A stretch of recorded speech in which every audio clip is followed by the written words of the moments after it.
பெண்கள் பாதுகாப்பு தீர்மானம். அண்ணா பல்கலைக்கழக மாணவிக்கு நேர்ந்த கொடுமையே நம் நெஞ்சை விட்டு அகலவில்லை. அதற்குள் கோவையில் கல்லூரி மாணவி ஒருவர் கூட்டு பாலியல் வன்கொடுமைக்கு ஆளாகியுள்ளார் என்ற செய்தி தமிழ்நாட்டையே பதற வைத்துள்ளது. இந்த விவகாரத்தில் தமிழ்நாடு அரசு சட்ட நடவடிக்கைகளை விரைவுபடுத்தி சம்பந்தப்பட்ட குற்றவாளிகளுக்கு உச்சபட்ச தண்டனையை பெற்று தர வேண்டும்.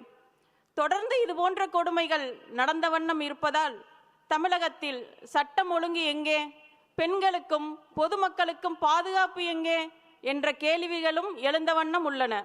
தொடர்ந்து துன்பம் நேருகிறதே. காவல்துறையை கையில் வைத்திருக்கும் தமிழக முதல்வர் தூக்கம் கலைந்து எப்பொழுது எழுவார் என்றும் தெரியவில்லை. இந்த வெற்று விளம்பர மாடல் திமுக ஆட்சியில் தமிழ்நாடே தலைகுனிந்து நிற்கிறது என்பதை கூறுவதோடு,